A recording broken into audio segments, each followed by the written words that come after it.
He didn't say goodbye. He didn't even look back. Elias Carter just picked up his saddlebag, walked to the barn door, and said 4 words that stopped Clara Whitmore cold. "I'll leave when thunder heals."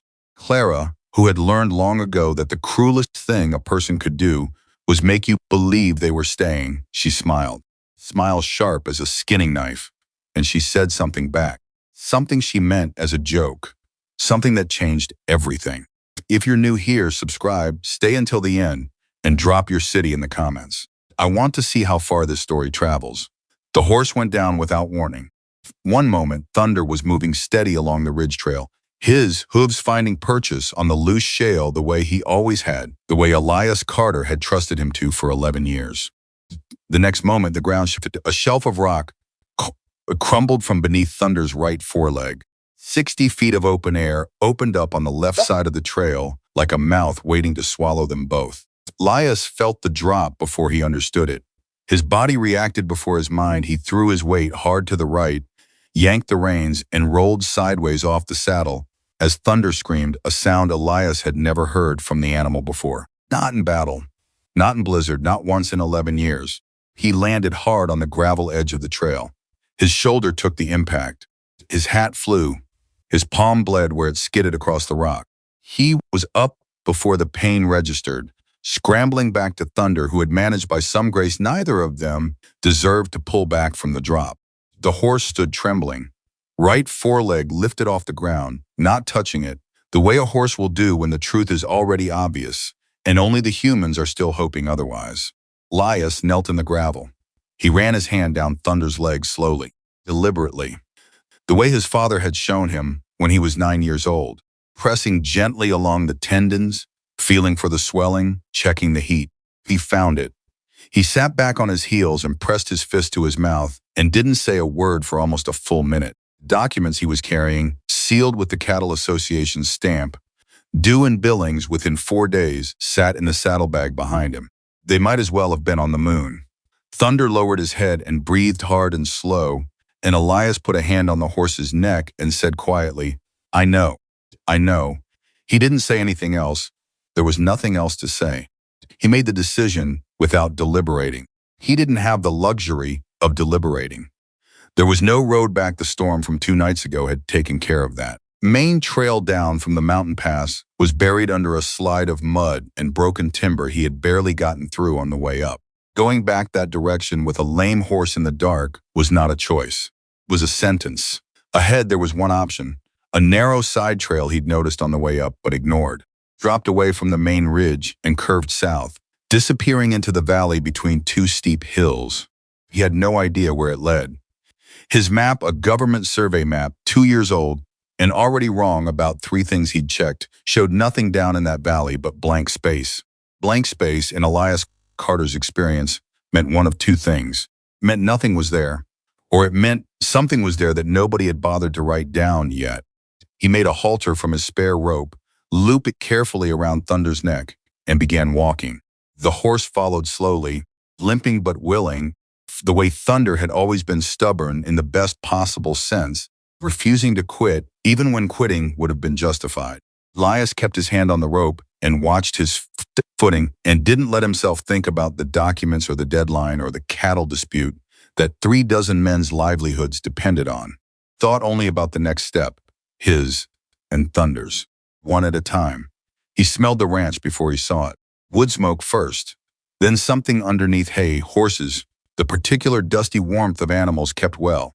He came around the last curve of the trail, and there it was, a house, a barn, cluster of small outbuildings pressed between 2 hills like something the land had decided to keep for itself. A light burned in the barn. He was halfway across the yard when the barn door opened. She didn't step out slowly. She didn't peer cautiously from the doorframe. She walked out carrying a lantern in one hand and a horseshoe rasp in the other, moving the way people move when they've decided the world doesn't get to startle them anymore, and she stopped when she saw him. She looked at him. Then she looked at Thunder. Then she looked at him again. "That leg," she said. "Yes," Elias said. "How long ago?" "Hour, maybe less." She handed him the lantern without explanation and walked straight to Thunder. No introduction, no permission asked. She just went to the horse, the way people go to something they already know how to handle. She knelt in the dirt and ran her hands down Thunder's foreleg with a focus so complete that Elias felt strangely invisible, standing there holding her lantern. He watched her work. She pressed, she checked the heat. She flexed the ankle joint slightly and watched Thunder's reaction, not the leg, the whole horse, the way the muscles along the neck tightened when she hit a certain spot. She stood up and dusted off her knees. "He'll heal," she said. "How long?" Elias asked. She looked at him. Her face in the lantern light was direct and unreadable. Not unfriendly, not friendly. Just honest in that way some faces are when they've stopped performing. "Weeks," she said. 3, maybe 4. Depending on how well he rests and how well you listen. Elias looked toward the mountain. He couldn't see it in the dark, but he knew it was there. He knew the road was there too, buried under debris and mud and 4 days of storm damage. He looked back at her. "Then I'll leave when my horse heals," he said. She studied him for a moment with the calm of someone doing arithmetic in their head. "Good," she said, and the corner of her mouth moved not quite a smile, more like the shadow of one. "I was worried you might think this place needed another lonely man who refuses to admit he's lost." The words hit him somewhere he didn't expect. Not angry, not sentimental, just accurate, like a nail driven clean. He didn't answer. She took the lantern back. "I'm Clara Whitmore," she said. "Barn's open. There's a clean stall on the left. Get your horse settled and come to the house when you're done. My father will have eaten half Suffolk already, but there'll be enough left." She walked back inside. Elias stood in the yard for a moment. Then he led Thunder toward the barn. Her name was Clara Whitmore, and she was 27 years old, and she had learned a long time ago not to make the mistake of explaining herself to people who'd already decided what they thought. She had been born on this ranch, grown up on it, watched her mother die of fever when she was 11, and watched her father, Henry Whitmore, fold the grief into his work the way old ranchers do quietly, thoroughly, without complaint. Taught her everything he knew: how to read weather, judge a horse's gait at 50 yards, how to set a broken fence post so it held through winter. She had learned things he couldn't teach her. She had a sense for animals that some people called instinct and other people called witchcraft, depending on how much they liked her. She could read a horse's pain by the tension in its jaw. She could tell a dog's infection from a poison by smell alone. She had pulled 3 calves through births that would have defeated most working ranchers in the county. She was 22. She had gone to work for Dr. Raymond Alcott in town, the most respected veterinarian in the territory, because she wanted to learn the formal things, the anatomy, the chemistry, the systematic knowledge to put behind what she already knew by feel. She had been good at it. That was the problem. 18 months into working for Alcott, she discovered that he had misdiagnosed the rancher's prize stallion, missed a bone infection that she had flagged twice in her notes, that she had told him to examine, that he had dismissed both times. The horse had to be put down. The rancher lost $600. When the rancher came looking for answers, Alcott looked directly at Clara and said the notes had been hers. The decision had been hers. The mistake had been hers. The rancher believed him. The town believed him. Because Alcott was a trained veterinarian with 15 years of reputation. Clara was a young woman who'd grown up on a ranch and thought she knew better than the professionals. She came home, she didn't cry, she didn't fight. She built. She turned the back half of the old barn into a treatment space. She started small neighbors' dogs, a few horses, farm animals that other people had given up on. She charged what people could pay, which was sometimes money and sometimes eggs and sometimes nothing. She didn't advertise, she didn't need to. Results speak in ways that arguments can't. She built a life here, on her terms, without apology. The only thing she had not built back was the willingness to trust someone close enough to hurt her again. She was working on that one. Henry Whitmore was 61 years old and had the hands of a man who had never in his life asked the ground for a favor. He was sitting at the kitchen table when Elias came in from the barn, and he looked up from his coffee and said, "You get that horse settled?" "Yes, sir," Elias said. "Clara tell you it'd be weeks?" "She did." Henry grunted. He stood up slower than he wanted to. Elias could tell in the way men that age move when the body is quietly renegotiating the terms, and went to the stove and dished out a plate without asking what Elias wanted. Beef stew, dense and dark, smelling of rosemary and smoked meat. He set it on the table. Sit down, he said. You rode today. Eat. Elias sat. He ate. Henry watched him the way old men watch strangers, not with suspicion exactly, more with a kind of patient assessment, reading the details, how he held his fork, whether he left anything on the plate, whether his eyes moved when he heard the sounds outside. Cavalry, Henry asked. Elias, former scout, mostly. You know. Way you sit, Henry said, like you expect the chair to be pulled out from under you. Elias almost smiled. What brings you through the high trail? Henry asked. Documents. Cattle dispute. Needed to reach Billings. This weather, there's a deadline. Henry nodded slowly. There's always a deadline, he said. And then the deadline passes and the world keeps going. He picked up his coffee. My daughter will fix your horse. Best I've ever seen with animals. She doesn't need you to believe that for it to be true.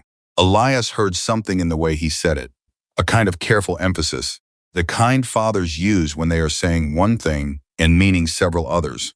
Believe it, Elias said. Henry looked at him for a moment. Good, he said, and he went back to his coffee. The first morning was like two strangers sharing a waiting room. Elias woke before light old habit, cavalry habit, the kind that doesn't leave even after you stop needing it, and found Clara already in the barn. She was mixing a poultice, a clay and herb compound that she applied to Thunder's foreleg and wrapped in clean linen. She worked quickly and quietly, the way people work when they've done something 1,000 times and no longer need to think about the individual steps. Elias leaned against the stall door and watched. She knew he was watching. She didn't acknowledge it. He said, What's in the mix? She kept working clay, comfrey root, plantain leaf. Does it work? If it didn't work, she said, I wouldn't use it. Seen army surgeons use similar methods. I'm sure you have. They didn't always get the ratios right. Clara stopped. She looked at him over her shoulder. Her expression was not angry. It was something more precise than angry. It was the look of someone deciding in real time how much patience the situation deserved. Mr. Carter, she said, I understand you spent a long time being the one who knows things. Don't hold that against you. But this is my barn, and that is my patient. And I have done this more times than you have years in the saddle. So, she turned back to the horse. You're welcome to watch. You're not welcome to teach. Elias was quiet for a moment. Fair enough, he said. She paused, like she'd expected more pushback. Like she'd braced for an argument and was slightly off balance now that one hadn't arrived. She went back to the poultice. Elias watched in silence. After a while, she said, You can bring more water from the trough. Buckets by the door. He got the water. Third day, a rhythm had developed. Not a comfortable one. Not yet. More like two people who have decided to occupy the same space without collision, deliberate, careful, each aware of where the other was moving. Elias fixed things. He didn't ask permission. He didn't announce it. He simply found the things that were broken and repaired them. Split rail on the east fence. A barn hinge that had pulled halfway out of the wood and was being held in place by nothing but friction and hope. 3 planks in the floor of the equipment shed that had rotted through over the winter. Henry noticed but said nothing. Clara noticed and said nothing until the evening of the third day when she came out of the barn and found Elias splitting firewood without having been asked. She stopped. I didn't ask you to do that, she said. No, Elias said. We have enough wood. You'll have more now. Clara stood there watching him work. The axe, the rhythm, the stack growing beside the chopping block. Why, she said. Elias stopped. He looked at her. Because I'm here, he said. There's work to be done. And standing around watching you work while I do nothing didn't sit right. It's not your ranch. No, he said, it's not. She looked at the growing pile of firewood. Don't touch the gate on the south fence, she said. I'm in the middle of repairing it my own way, and I don't want it changed. Understood, she went inside. But she didn't tell him to stop splitting the wood. Conversation that changed something happened on the 5th evening.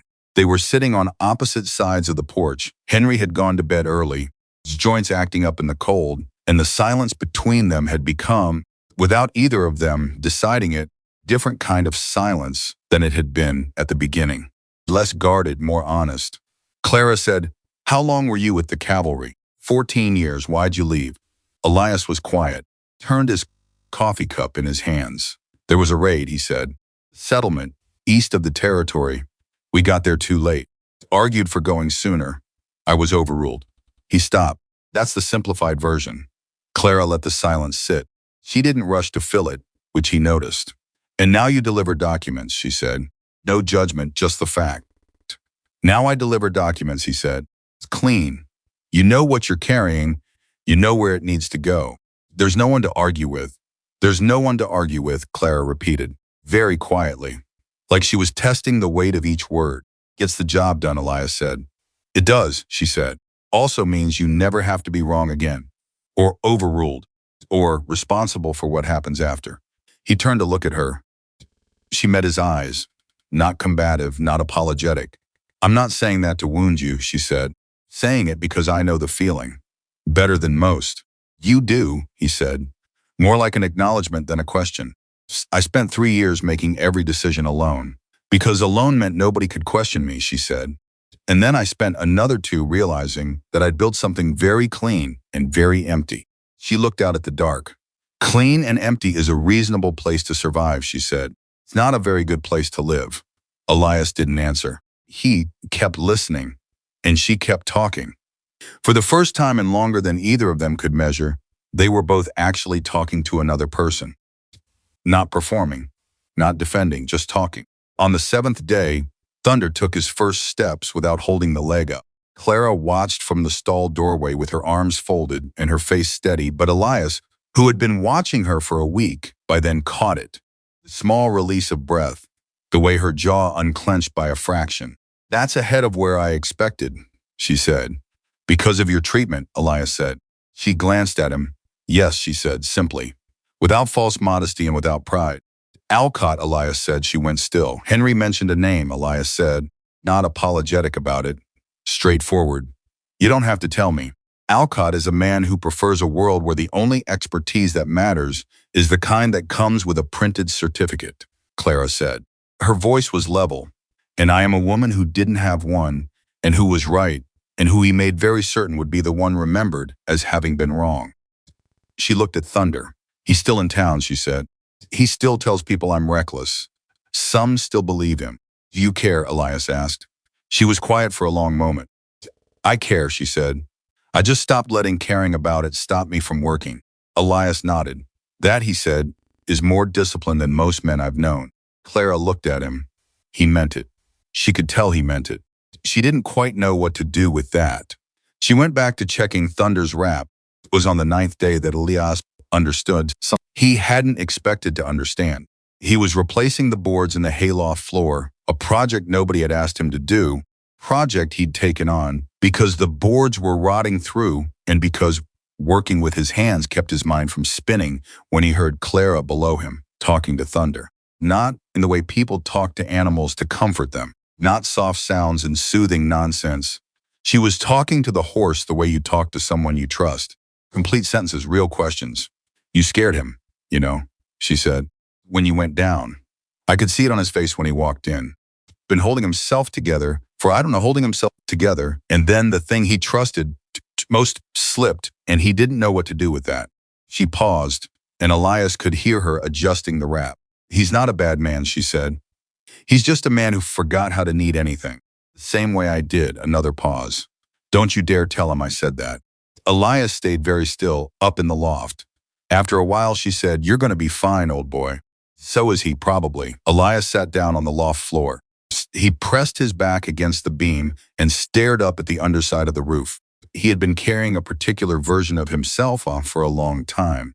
The version that traveled light, that finished assignments, that didn't stay anywhere long enough to matter.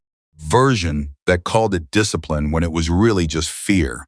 Fear that if he stood still long enough, someone would see that the purpose he'd built his life around, duty, service, clean geometry of obligation, was also a way of never having to answer the harder question. The question of what he actually wanted, of where he actually belonged. He sat in the loft for a long time. Below him, Clara Whitmore moved quietly around the barn, checking her patient doing her work, carrying her own weight the way she always did. Neither of them said a word, but something had shifted, kind of shift that doesn't announce itself, that you only recognize later looking back, when you realize there was a before and an after and the line between them was a moment this quiet. On the 11th night, Henry Whitmore had too much to say and not enough energy to say it diplomatically. He waited until Clara had gone to the barn for a last check on the animals. Then he looked at Elias across the kitchen table and said, without preamble, she spent 3 years building a life that doesn't need anyone to hold it up. That's not weakness. That's what she had to do. Elias set down his cup. I know, he said. She won't ask you to stay, Henry said. Even if she wants to. That's not how she's built anymore. She'd sooner let you walk out that door and spend 6 months angry about it than say the words and give someone the power to disappoint her again. I understand that, Elias said. Do you? Henry said. He was looking at him with those old, flat, patient eyes. Because understanding it and knowing what to do about it are two different things. What are you suggesting? Elias said. Henry was quiet for a moment. Then he said, I'm not suggesting anything. I'm just an old man telling you what's true. What you do with what's true is your own business. He stood up slow and deliberate and picked up his coffee. Clara is the most capable person I have ever known. She has also been lonelier than she'll ever admit. Not from lack of trying. From bad luck and worse timing and a man named Alcott, who taught her that showing what you know and caring what you know can be used against you. He moved toward the hallway. Not asking you to fix that. You can't fix that. You can decide what kind of man you're going to be while you're here. He went to bed. Elias sat at the table alone. Outside, the wind had picked up. He could hear it working against the walls of the house. Could hear, faintly, the sounds from the barn, Clara moving, the horses shifting, the sounds of a life run carefully and alone. Thought about the cavalry, the raids, the orders he'd followed and the orders he'd refused, and the ones he wished he'd refused sooner. Thought about the documents in his saddlebag, documents that felt, from this distance, like they belonged to another version of his life. Version that made sense only as long as he kept moving. Thought about what happens when you stop moving, what you find when you stop. He sat there for a long time. The wind worked against the house. Inside the barn, Clara Whitmore moved through the dark, checking on her animals, doing the work that nobody saw, carrying the weight she'd decided time to stop asking anyone to help with. On the 12th morning, something cracked, not between them, inside him.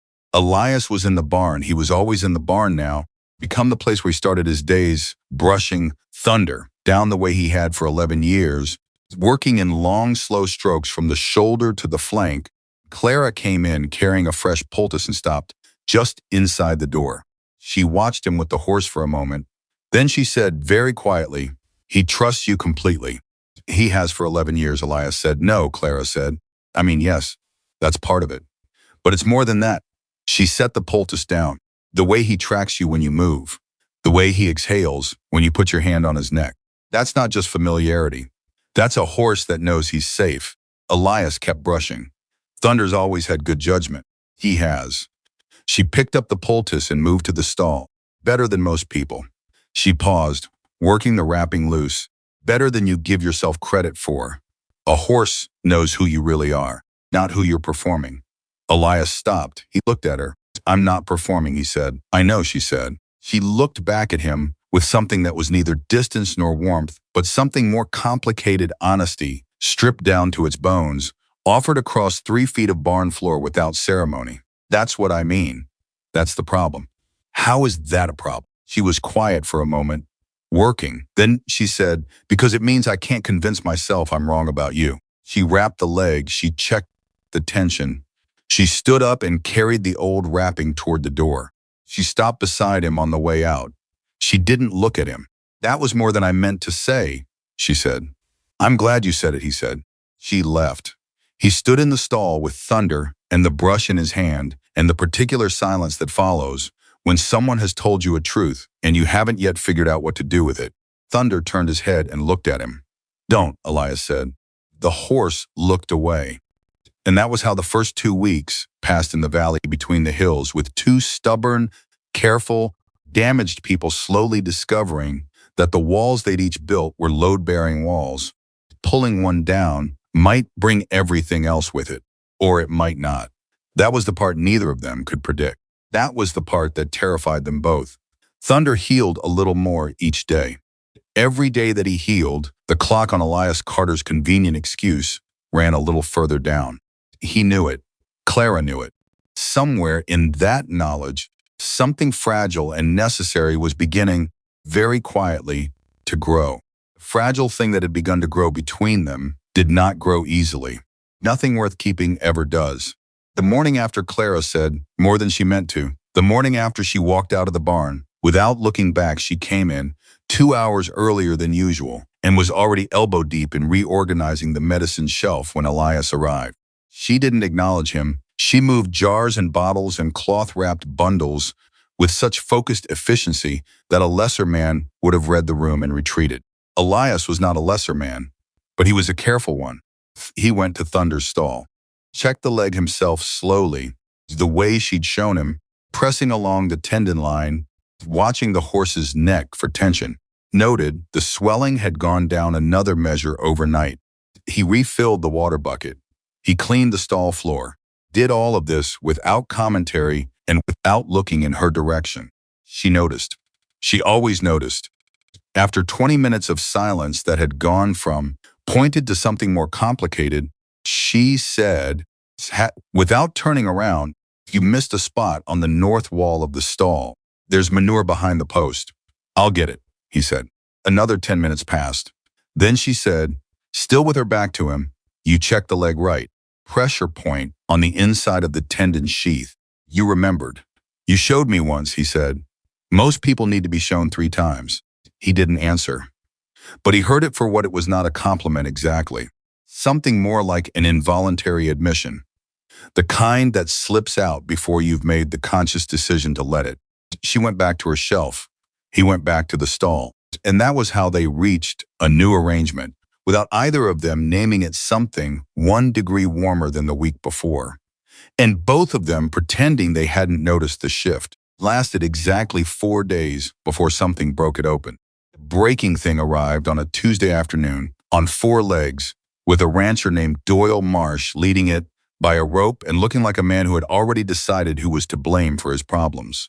Doyle was a large man, broad-shouldered, the kind of weathered that comes from decades outdoors rather than from any particular hardship. He had ranched the valley south of the Whitmore property for 30 years. He had known Henry since before Clara was born, and he had for the past 3 years been one of the people who repeated Alcott's version of the story when the subject came up at the feed store. Not maliciously, just because he'd heard it first, and it had settled into him without enough friction to make him question it. He led a mare through the yard gate. The animal was moving wrong, not lame, not injured in any visible way, but wrong. The gate was off. The horse's ears were back at an angle that said pain, not fear. Clara came out of the barn. She saw the mare before she saw Marsh. "What happened to her?" she said, walking forward. Marsh stopped. He looked at Clara, then past her, then back at her. He had clearly been expecting Henry. "I need to speak to your father," he said. "My father's resting," Clara said. She was already circling the mare, eyes moving across the animal in that rapid, systematic way, the assessment that most people didn't recognize because it happened too fast to look like anything other than casual attention. "Joints are bad this week. What happened to this horse?" Marsh hesitated. Elias was watching from the barn door. He watched Marsh look at Clara with that particular expression, the one that men of a certain type and generation deploy when they are deciding whether a woman is qualified to answer the question in front of them. He'd seen the expression before. He'd worn it himself, once this same barn, those first uncomfortable days. It was not a proud memory. "Doc Alcott looked at her this morning," Marsh said finally. "Said it was nothing. Told me to rest her a few days." "Alcott looked at her this morning," Clara repeated. Her voice was steady, completely steady. "And then you drove her 40 minutes on a bad leg to ask someone else. Drove her 40 minutes because she's not improving. And Alcott is—" Marsh stopped. He shifted his weight. "Alcott is confident. But I've had this horse 12 years and she's not right." "She's not right," Clara agreed. "Move her 3 steps forward." Marsh led the mare 3 steps. Clara watched. She went still for a moment, the kind of stillness that meant she'd seen something. Stop, she said. She went to the horse's left shoulder. She pressed her fingers along the muscle, up toward the neck, working slowly toward the base of the skull. The mare flinched. Not dramatically a horse flinch, a tightening of skin, a small pull of the ear. Clara's expression didn't change, but something behind her eyes did. How long has she been holding her head slightly to the right? Clara said. Marsh stared at her. A few days, maybe a week. Alcott didn't ask you that. It wasn't a question. Marsh was quiet. The problem isn't her leg, Clara said. The problem is her neck. The atlas vertebra, the top of the spine, where it meets the skull. She's compensating with her gait because turning her head fully to the left is painful. The leg irregularity is downstream from that. She stepped back. Did she have a fall? Catch herself hard against a fence post? Anything where her head could have snapped sideways. Marsh looked at her for a long moment. Something moved across his face, the slow recalibration of a man who has held a fixed opinion and is now encountering inconvenient evidence against it. 3 weeks ago, he said slowly, she spooked at something and hit the side of the corral gate. Her neck and shoulder took most of it. I thought she was fine after. She wasn't fine after, Clara said. She was managing after. There's a difference. Elias stayed at the barn door and said nothing. This was not his moment to say anything. Clara told Marsh to bring the mare into the barn. She worked for the better part of an hour, a slow, methodical manipulation of the muscles around the atlas joint, releasing the compensation pattern, checking for deeper damage, applying heat to the neck. She talked Marsh through every step, not because she owed him an explanation, but because she had decided somewhere along the line that education was the only weapon that actually lasted. She was done. The mare walked out of the barn with her head straight. Marsh stood looking at the horse for a long time. Then he looked at Clara. I owe you an apology, he said. Clara waited. For what I said about you, he said, after the Alcott business. I repeated things I shouldn't have repeated because I didn't know. That's not an excuse. I didn't know. Clara looked at him for a moment. Bring her back in 4 days, she said. The muscles will need a second treatment to hold the correction. Doyle. She paused. Next time your gut tells you something's wrong with an animal, trust your gut. You've known that horse 12 years. That counts for something. Marsh nodded. He took the mare's rope. As he was leaving the yard, he stopped and turned back. My wife's sister has a dog that 3 vets in Billings can't figure out, he said. Can I send her to you? Clara said yes. Marsh nodded and walked on. Elias waited until the sound of hooves had faded before he walked out of the barn and stood beside Clara. You didn't rub it in, he said. Rubbing it in doesn't fix the horse, she said. It doesn't change what people think. It just makes them defensive. She watched the road where Marsh had gone. He'll tell his wife what happened today. His wife will tell 3 people. Those 3 will tell others. That's how it works. Not speeches. Not arguments. She turned toward the barn, just doing the work in front of whoever is watching. Elias watched her go. He thought, I have never met anyone like this. Thought it very clearly, without equivocation. The way you think a true thing when you are no longer trying to argue yourself out of it. He didn't say it out loud, but he thought it, and he followed her back into the barn. That evening, something shifted again. Not in the barn.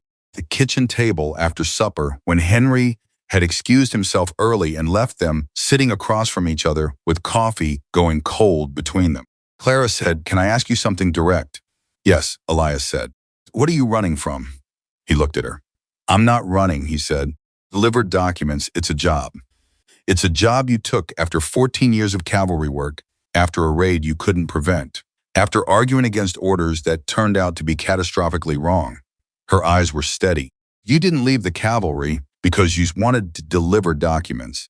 You left because you couldn't figure out how to stay inside a structure that had failed you, and you wouldn't know how to build one of your own. He was quiet for a moment. That's a fairly complete analysis, he said, for someone who's known me 2 weeks. I've known men like you my whole life, she said, not unkindly. My father, before my mother died, men who define themselves entirely by what they can do, and who fall apart the moment the thing they do is taken from them. She wrapped both hands around her coffee cup. You still haven't told me what you actually want, not what you're delivering, Not where you're going. What you want. Elias looked at the table. I don't know, he said. I know, she said. You know what I want? No, she said. I know that you don't know. And I know what that feels like. Because I spent 2 years after Alcott not knowing either. Going through the motions. Treating animals. Fixing things. Telling myself that useful was the same as purposeful. Is it not? Useful fills the hours, she said.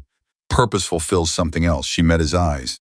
You're useful. You've fixed half my fence line in 2 weeks. And I won't pretend I didn't notice. You move like someone who stopped expecting to matter somewhere. Silence after that was the kind that has weight. Elias put his hands flat on the table. He looked at them, the rough knuckles, the old scar across the right palm from a situation he didn't talk about anymore. The raid was a village on the eastern edge of the territory, he said. Small settlement. 30 families. We had intelligence that they were in danger. I had the intelligence. I'd been scouting the area for weeks. Brought it to my commanding officer. He decided the threat was overstated. He stopped. By the time they reversed the decision and sent us, it was too late to matter. Clara didn't move. I got there in time to help people bury things, he said. That was all. That wasn't your fault, Clara said. I know it wasn't my fault, he said. I knew that 6 months after it happened. The logic is clear. I understand causality. The problem isn't that I blame myself. He looked up at her. The problem is that being right, being correct, having the right information, making the right call, it didn't matter. Didn't help anyone. All that certainty, all that competence, and it was worth exactly nothing when it mattered most. Clara was very still. And so you stopped making calls that mattered, she said quietly. He didn't answer. She said, you started delivering other people's decisions instead of making your own. Picked up his coffee. The documents always get where they need to go, he said. Yes, she said, they do. She looked at him with an expression that was not pity. He would not have been able to stand pity, but something more like recognition. The look of someone who has mapped their own version of the same territory and knows every landmark. And when you're not delivering them, Elias, what do you do? He didn't answer. She nodded slowly, like she'd expected the silence. Didn't ask to wound you, she said. You didn't wound me, he said. You're just right. Again. Something crossed his face, not humor exactly, more like the approximation of it, becoming a pattern. I'll try to be wrong more often, she said. Please don't, he said, and there it was, something between them that was not quite laughter, not quite sorrow, but made entirely of both. The kind of moment that doesn't have a name, but that you remember for years. Clara looked down at her coffee. Elias looked at his hands. Outside, the wind worked through the valley, and neither of them moved to leave the table. That was the night Elias Carter stopped counting down to when thunder would heal. Didn't announce it. He didn't make a decision in the formal sense. It was more like the decision was already made somewhere underneath his awareness, and he only caught up to it the following morning when he woke up and found he wasn't calculating the timeline anymore, wasn't adding up the days, wasn't measuring his departure the way he usually measured everything in logistics, in provisions, in the distance to the next stop. Just present, in a way he hadn't been in years. Disturbed him. He went to the barn. He checked Thunder's leg. He found Clara there, earlier than usual. She looked at him when he walked in and said, he took full weight on it this morning. Both forehooves balanced. I watched him do it. Elias looked at the horse. Thunder looked back at him with that unreadable equine calm, that complete, uncomplicated presence that horses have, and humans spend their entire lives trying to manufacture.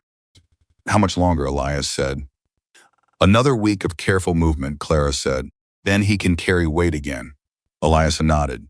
He should have felt relief. He felt something considerably more complicated. He picked up the brush. Clara watched him for a moment, then went to her workbench. They worked in the same silence as always, but it was a different silence now, fuller, somehow, more inhabited, the way a room feels different when it's been lived in for a while and has absorbed the particular presence of the people who use it. Silence of people who have stopped pretending they are strangers. Elias brushed Thunder in long, steady strokes, and then Elias said, without planning to say it, I haven't stayed anywhere more than 3 weeks in 4 years. Clara kept working. I know, she said. 3 days ago, I sent word to Billings about the documents. Colleague picked up the route. She stopped. She turned and looked at him. You gave up the route, she said. I needed more time, he said. Simple, no embroidery. She looked at him for a long moment. Elias, she said carefully, I want to say something and I want you to hear it clearly. All right, he said. I'm not a project, she said. I'm not something to be fixed or saved. I know what I'm doing here and I know what I've built and I'm not waiting to be rescued from it. You stayed because you're feeling some sort of...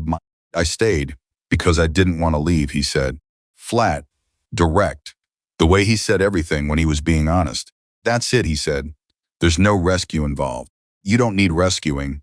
I stayed because the thought of riding away from here felt like a mistake I didn't want to make. She held his gaze. That's the most honest thing you've said since you arrived, she said. I'm working on it, he said. Her expression moved then carefully, controlled, but it moved. Something underneath the composure she wore like a second skin. Something she'd been keeping very still for a very long time. I'm afraid, she said. Of what? Of being wrong about people, she said. I have been wrong before, and it cost me in ways that took years to repair. Rebuilt something here. It works. It's mine. She looked at the horse, then back at him. I am afraid that letting someone in means being dismantled again. I know, he said. You can't promise you won't hurt me, she said. Nobody can promise that. No, he said. I can't. Then what can you promise? Elias thought about it honestly, without reaching for the comfortable answer, without saying the thing that would smooth the moment over. I can promise that I'll say the true thing, he said. Even when it's hard the way you do. He paused.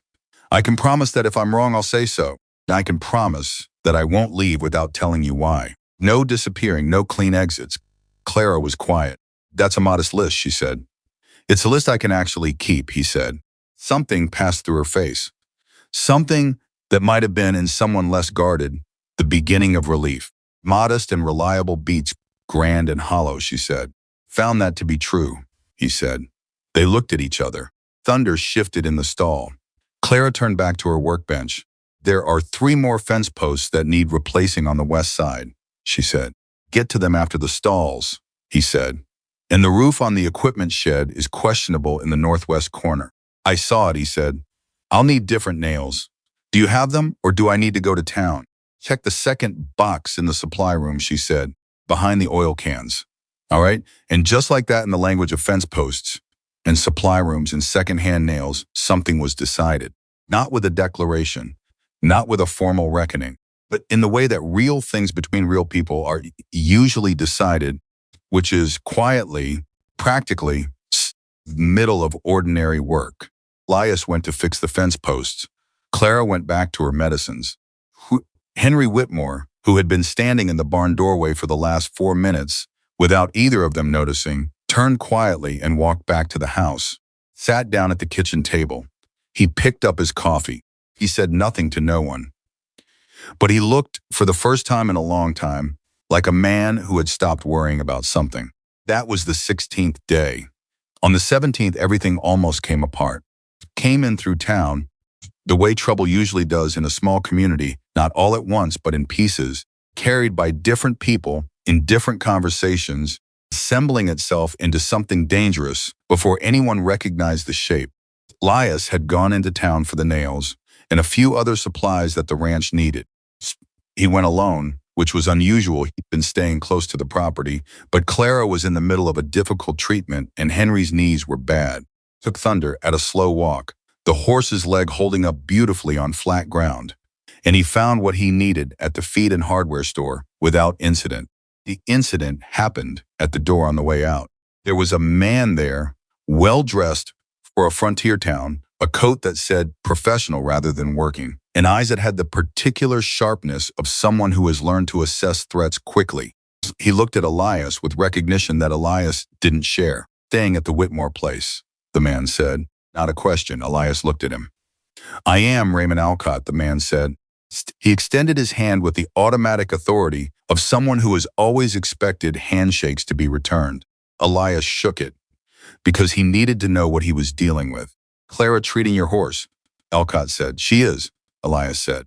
Alcott nodded slowly. She has a gift with animals. I'll grant her that, he said. There was something in his voice, not quite contempt, More like the careful generosity of a man offering a concession he knows costs him nothing. But I hope you're being careful about what else you might be trusting her with. A woman who walks away from professional training rather than correcting her mistakes isn't someone I'd rely on for anything serious. Elias was very still. She didn't walk away, he said. She was driven out. Alcott's eyes moved, recalculating. That what she told you? She didn't tell me anything, Elias said. Put it together myself. I'm a former scout. Putting incomplete information together is a thing I've done professionally. Alcott studied him. You've known her 2 weeks. Sometimes 2 weeks with the right person is enough, Elias said. Sometimes 15 years with the wrong one isn't. He picked up his supplies. Nice to meet you, Dr. Alcott. He walked past him. He rode back to the ranch with his jaw tight and his mind working the problem the way it always worked problems systematically, without the comfort of resolution. He had made an enemy today. Not a dangerous one, not a violent one, but the most durable kind, a proud man with a reputation to protect and a version of events that he had told so many times he had come to believe it himself. When Elias got back to the ranch, he found Clara on the porch. She took one look at his face. You met him, she said. You know. Because you came back with that look, she said. The one that means you've decided something and you're not sure if deciding it was smart. Tied Thunder's lead and sat on the porch steps.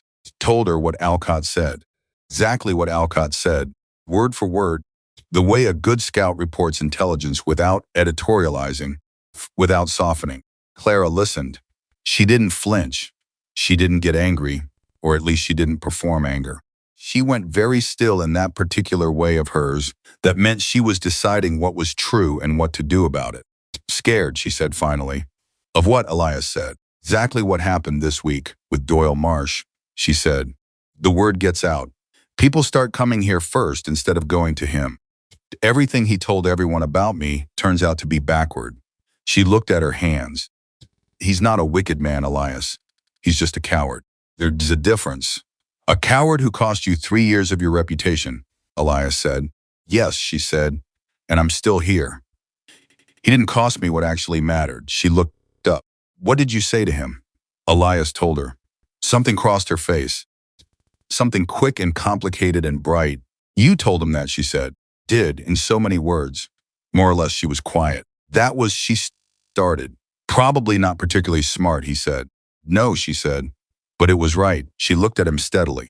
Nobody has said that to him before, to his face. Somebody should have, Elias said. Yes, Clara said. They should have. The air between them was charged in a way it hadn't been before. Something, live in it. Something that had been building for 17 days and was now moving toward a surface neither of them had decided to let it reach. Clara stood up. Come inside, she said. My father will want to know. I need to think about what comes next. Elias followed her in, and what came next arrived, faster than either of them had prepared for, carried into the valley on the following morning by a desperate family, young man's life hanging in the balance, the same doctor who had been Clara Whitmore's ruin, standing in the Whitmore yard, telling her to stay in her lane, the moment that the whole town would remember for years. The moment everything Clara Whitmore had built, every quiet day of work, every patient treated, every dismissal endured, came down to a single choice. Stay silent or stand. They came before sunrise.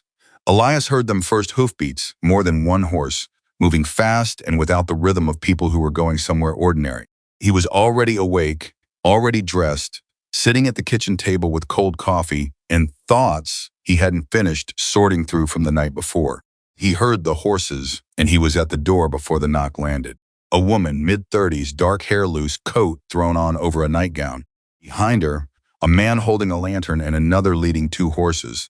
The woman's face was the face of someone who has crossed the line from afraid into the flat, cold territory beyond fear, where the only thing left is movement. We need Clara Whitmore, she said. I'll get her, Elias said. Didn't ask questions. He'd spent enough years arriving at emergencies to know that questions come second. He went to Clara's door and knocked once, hard. She opened it in 12 seconds. She was already half awake. Ranchers sleep the way animals sleep, near the surface, ready. She read his face. She pulled on her boots. She was in the yard in under a minute. The woman's name was Ruth Hadley. Her brother Thomas, 23 years old, A farmer from the south edge of the valley had been sick for 4 days. Started with fever, which the doctor in town had seen on the second day and called influenza. Told them to keep him cool and give him rest. Came back on the fourth day when Thomas got worse, looked at him again, said the fever was breaking and they needed to be patient. Thomas was not getting better. He was getting worse in a way that was hard to describe, not dramatically, not suddenly, but steadily, direction that felt wrong. Ruth Hadley had 4 brothers. She had nursed all of them through various things over the years. She knew what sick looked like. She knew what sick and getting better looked like. This was not that. Doc Alcott told us to wait, she said. He said it was the natural progression. He said, "How is he breathing?" Clara said. Ruth stopped. "What?" "Your brother. How is he breathing? Fast, shallow? Is he working for it?" Ruth stared at her. "Fast," she said, "and he's been holding his side." Here, she pressed her hand to her lower right side, just below the rib cage. Clara turned to Elias. "Get my bag," she said. The black one. Second shelf above the medicine chest. She was already moving toward the horses. Elias ran. He found the bag, he brought it. He was back in the yard in 90 seconds, and Clara was up on her horse. And the Hadley family was already turning their animals around, and Elias swung up onto Thunder, steady-footed now, healed and sound and ready without thinking about whether it was his place to come. Clara didn't tell him not to. She didn't say anything at all. She rode. The Hadley farm was 40 minutes south at a walk. They made it in 20. Thomas Hadley was in the back room in a narrow bed, covered with 2 quilts, despite the fact that his forehead was burning through every cool cloth his family put on it. He was 23 years old, and he looked the way that sick young people sometimes do, both very young and very old at once, the boy still visible in his face, but the face itself tightened with pain into something older. Clara went to him without ceremony. She put her hand on his forehead. She lifted the quilt and pressed carefully along his right side, watching his face the entire time, not the tissue, the face. The involuntary flinch, the way his breath caught in a specific location. She put her ear to his chest and listened with the particular focused silence of someone reading a language most people can't hear. The family stood at the door. Elias stood behind them. He watched Clara work. He had watched her work for 17 days now. He knew the rhythm of her assessment, the way she moved from general to specific, the way she never rushed the first pass, the way she noted things and filed them before she concluded anything. He had come to understand that what looked like instinct was actually a very fast, very disciplined kind of reasoning. Pattern recognition built from years of practice and a refusal to stop learning. She stood up. She turned to Ruth. "How long has he been holding his side?" she said. 2 days, Ruth said. "Since yesterday, he won't let us touch it." "Alcott pressed there?" "Yes," Thomas yelled when he did. Alcott said it was muscle inflammation from coughing. Clara said nothing for a moment. Then she said, "I need boiled water, clean cloth, and I need everyone out of this room except you." She pointed at Ruth. "Stay, you're steady." Ruth nodded. "What is it?" "Appendix," Clara said. "I can't be certain without a physician's instruments, but every sign is pointing there. The location of the pain, the fever pattern, the way he's guarding that side. If I'm right, it is not going to improve on its own." Ruth's husband, standing in the doorway, said, "Alcott said it was influenza." Alcott pressed on an acutely tender abdomen and called it muscle inflammation, Clara said. Her voice was even and clear, with no heat in it at all. "With respect to Dr. Alcott, that's not what this is." "You're not a doctor," Ruth's husband said, not aggressively. More like a man who very much wanted someone to tell him the right thing to believe and wasn't sure who qualified. "No," Clara said, "I'm not." She turned back to Thomas. She pressed again, more specifically this time, precise point, and Thomas, who had been semi-conscious, came sharply awake and grabbed her wrist. "There," she said quietly to herself, "that's exactly where." She turned to Elias. He was already in the doorway. "Ride to town," she said. "Find Dr. Alcott. Tell him I believe this boy has acute appendicitis and that he needs to come out here tonight with everything he needs for an emergency procedure. Don't ask, tell him, and if he argues." Elias said. Clara looked at him. "Tell him that if he doesn't come and this boy dies," she said quietly, "every person in this valley who watched him dismiss this case will know exactly what happened and exactly who made which decision." Elias was already turning. "Elias," she said. He stopped. Ride fast, she said. We have hours, not days. He rode. He had not ridden Thunder at a full run since the mountain pass had been careful with the leg, walking, trotting, building back slowly the way Clara had instructed. Clara had said, ride fast, and the horse was healed, and there are moments when everything else steps aside for what needs to happen, and this was one of those moments. Thunder ran like he remembered what running was. Elias reached town in under 15 minutes, found Alcott's house, the large one on the eastern side, the one with the painted sign on the gate, and he did not knock quietly. He knocked the way you knock, when knocking is a formality, and you've already decided it will be answered. A light came on upstairs. Alcott appeared at the door in a dressing coat, his face carrying the specific irritation of a man who considers his sleep more important than most interruptions. He saw Elias. The irritation tightened into something more guarded. Mr. Carter, he said. Thomas Hadley, Elias said. Clara Whitmore believes it's appendicitis. Acute. She needs you at the Hadley farm tonight with surgical instruments. Alcott stared at him. Clara Whitmore is not a physician. No, Elias said. She's not. But the boy is burning up, guarding his lower right side, and has been getting worse for 2 days while you told his family to wait.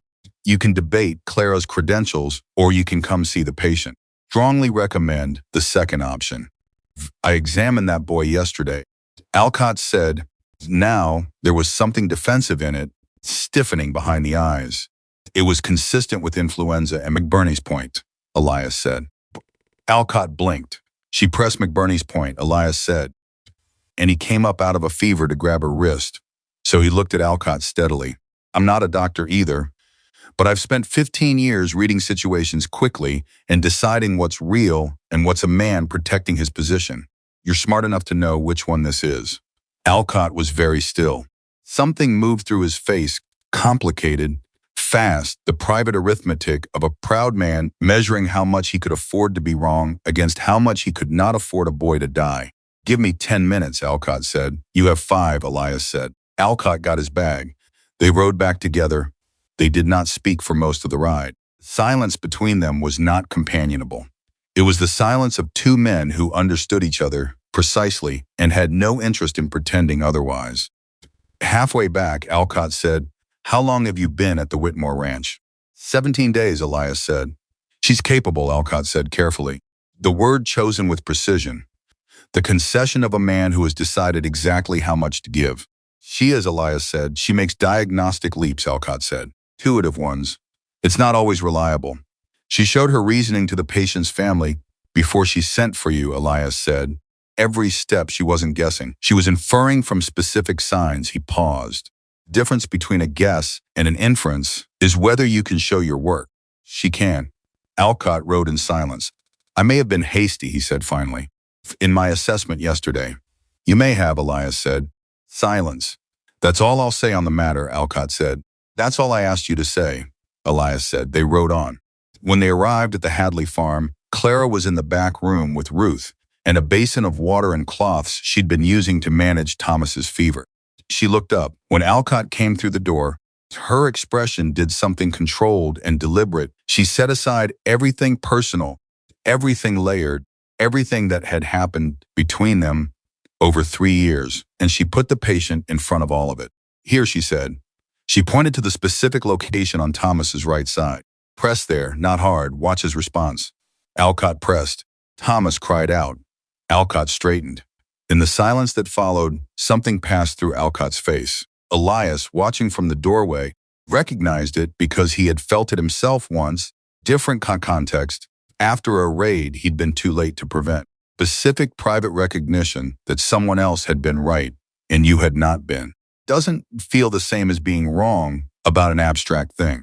Feels like weight. Rebound tenderness? Alcott said, and the question was directed at Clara. Yes, she said. Started about an hour ago from what the family describes. Fever spiked again at roughly the same time. Alcott nodded, pulling instruments from his bag. His hands were steady. Elias noted that, whatever else the man was, he was a professional when it counted, and his hands knew what to do. I'll need more light, Alcott said, and everyone except Miss Whitmore out of the room. Ruth started to object. He needs you close, Clara said to Ruth quietly. The work needs space. Stay in the hall. You'll hear everything." Ruth went to the hall. Elias followed. The door closed. From the hallway, they heard voices, Clara's and Alcott's, back and forth in the clipped, practical language of two people focused entirely on one thing. Elias couldn't make out every word, but he heard the rhythm of it. Clara describing, Alcott confirming, then confirming again. Again, Ruth grabbed Elias's arm. He let her hold it. Stood in the hallway and let a woman he'd known for less than 2 hours hold his arm because it was the right thing to do, and because sometimes the most useful thing you can offer is simply being steady while everything around you is not. Hour passed, then another. Around the second hour, Ruth's husband brought coffee from the kitchen, and nobody drank it. The family's youngest son, maybe 16, sat on the floor with his knees to his chest and his eyes on the door. Nobody told him to go to bed because it would have been a pointless thing to say, and everyone in that hallway understood that. Elias thought about Clara in that room, about what had cost her to work alongside the man who had dismantled her reputation, calmly, professionally. It was without letting any of that history slow her hands or cloud her focus. He thought about the discipline that required, the particular kind of strength that looks, from the outside, like nothing at all because it shows no seams, no strain, no evidence of the interior work being done. He thought, she is the most remarkable person I have ever known. Thought it the way you think something that has moved beyond opinion into fact, without caveat, without the qualifying voice that usually follows when you're still deciding. Fact. At some point between the second and third hour, the voices inside the room went quiet. Not suddenly, gradually. The way a conversation winds down when the urgent part is finished and what's left is careful, methodical work. Then silence. Then Clara's voice saying something low and firm. Then silence again. Then the door opened. Alcott came out first. He looked tired, the specific exhaustion of sustained concentration, and his coat sleeves were rolled to the elbow. He looked at the family gathered in the hallway, and he said, "The procedure went well. Your son, your brother, is stable. The appendix was in the early stage of rupture. Another 12 hours, and we would have been in a very different conversation." Ruth made a sound that was not quite a word. Her husband put his arm around her. Alcott said more quietly, Miss Whitmore's assessment was correct. Every detail. He said it directly and without embellishment, like a man paying a debt he'd been carrying for a while and is relieved to finally put down. Ruth looked past him. Clara was still in the room. She came out a minute later. She had washed her hands. Her sleeves were down and buttoned.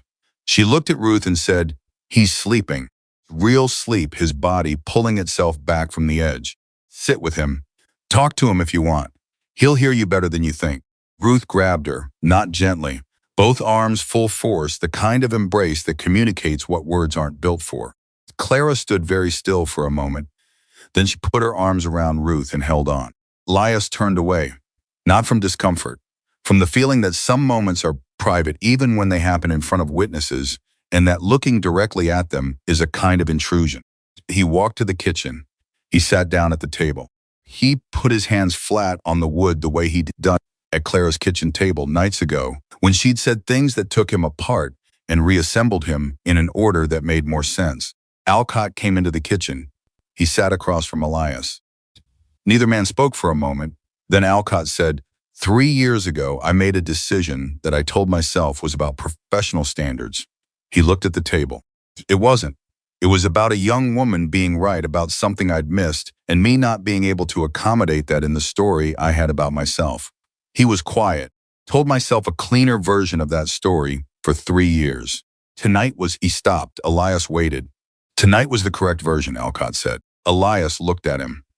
This man who had taken something from Clara that couldn't be fully given back, who had spent 3 years distributing a lie that had the shape of truth, who had tonight walked into a room and been professional when it mattered, and admitted in the hallway outside more than Elias had expected him to admit. That boy is alive because she caught it, Elias said. Make sure people know that. Alcott looked at him. I will, he said. Elias believed him, not completely, not without reservation, but enough.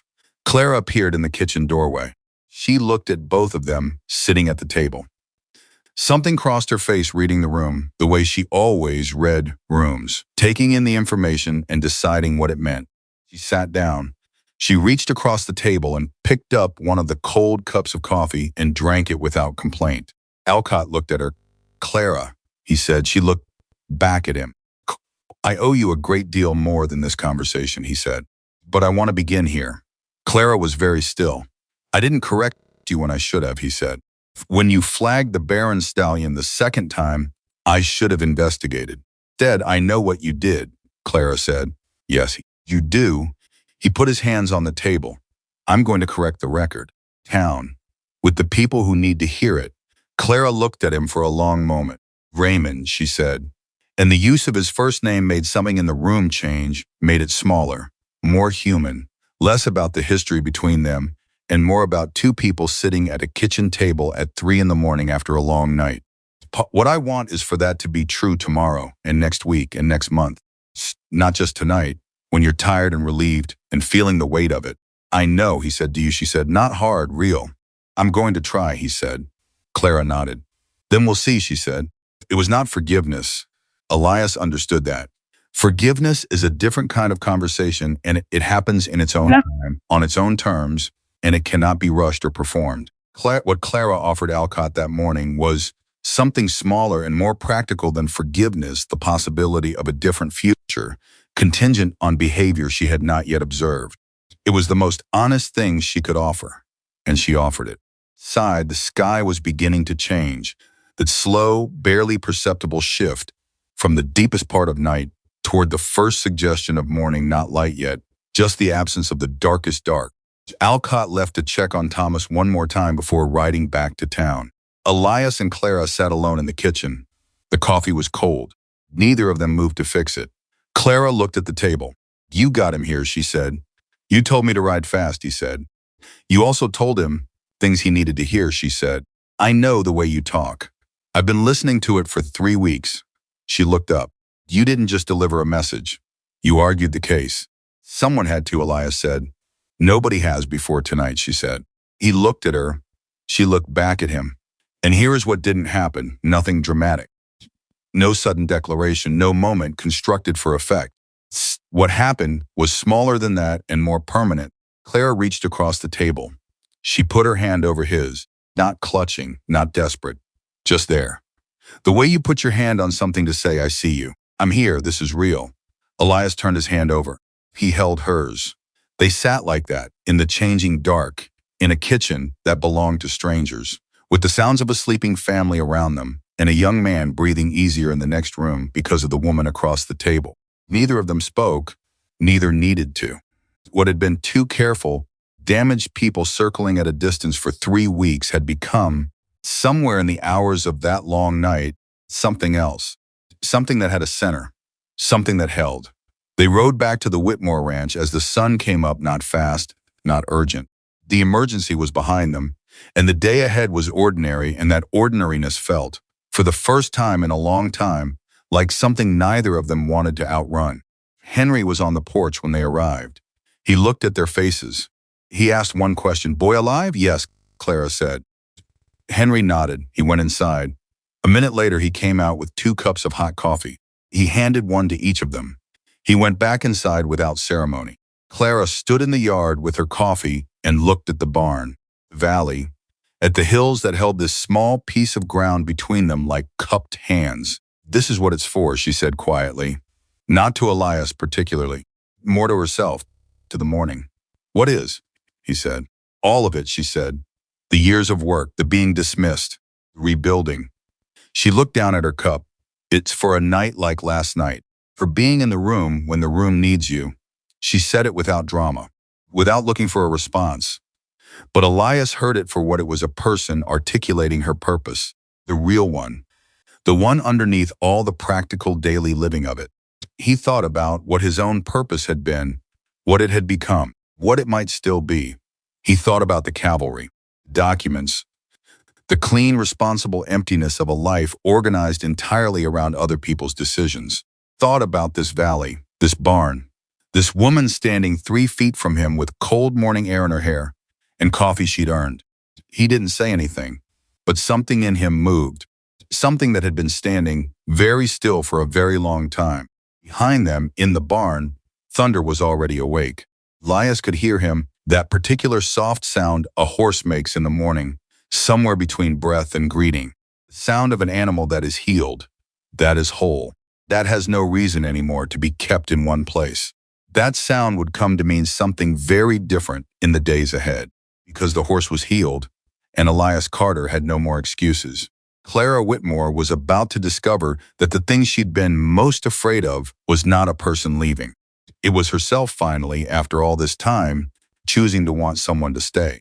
The morning after Thomas Hadley nearly died and didn't, the valley felt different, not quieter, not louder. Different in the way a room feels different after something significant has happened in it, the walls the same, the furniture the same, but the air carrying the memory of what occurred, everyone moving through it, slightly changed. Elias noticed it first in himself. He woke up that morning without the familiar count in his head, the days since arrival calculation he'd been running unconsciously since the first week. The internal ledger that marked time against Thunder's recovery, like a man marking prison days on a wall, wasn't there. He reached for it out of habit and found nothing. The absence of it stopped him for a moment. Sitting on the edge of the cot in the small room Henry had given him, boots in his hands, not yet putting them on, sat with that absence for a while. Then he put his boots on and went to the barn. Clara was already there.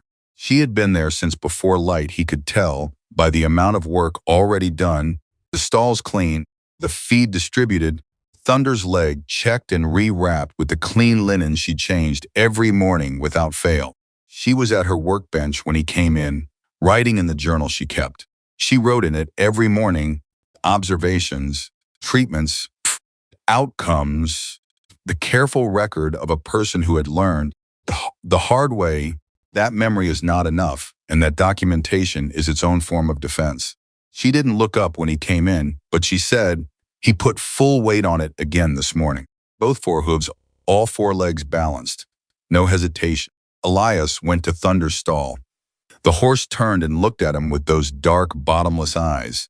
Elias put his hand on Thunder's neck, and the horse leaned into it, that particular pressure of an animal that is comfortable, that is well, that has come back to itself completely. He's ready, Elias said. He's been ready for 3 days, Clara said. She was still writing. I've been giving him and you a few extra days to figure things out. Elias turned to look at her. She kept writing. You were stalling, he said. Was giving the situation room to develop, she said. There's the difference. Is there? She put the pen down, closed the journal. She turned on the stool and looked at him directly, the way she always looked at him when she decided that the oblique approach had run its course. Thunder is healed, she said. Completely. I could have told you that 2 days ago. Didn't. That's the honest account of it. Elias held her gaze. Why didn't you? He said. She looked at him for a long moment. Had. Long enough that the question settled fully into the space between them. Long enough that she'd clearly decided what she was going to say before she said it. Because I wasn't ready for your excuse to be gone, she said. She picked up the journal again and turned back to the workbench. Elias stood in the barn with his hand still on Thunder's neck, and that sentence sitting in his chest like a coal not burning, just warm, just present, the kind of warmth that doesn't go away when you stop paying attention to it. He didn't answer her right away. He stayed with Thunder. He thought. Outside, the sound of Henry moving around the yard, the slow, deliberate footsteps of a man whose joints ran a morning negotiation every day came and went. A horse shifted in the next stall. The valley held its ordinary sounds around them and asked nothing. Finally, Elias said, Clara. She turned. I don't want to leave, he said. I want to be clear about that. Not as a thing I'm deciding. Thing that's already decided inside me and that I'm only now saying out loud. She was very still. But I also understand, he said, me not wanting to leave is not, by itself, good enough reason for me to stay. You built something here. You built it carefully and at cost. You don't need a man showing up and deciding your life is now part of his plan. Clara looked at him. What are you saying, she said. Saying I want to stay, he said. I'm asking if there's a version of that which makes sense for you. Not for what I want, for what you want. The barn was very quiet. Clara put the journal down again. She stood up. She walked to Thunder's stall and stood beside Elias, not touching him, both of them facing the horse. She was quiet for long enough that Elias began to believe she was not going to answer, that the question was too large or too soon or simply not one she was prepared to answer yet.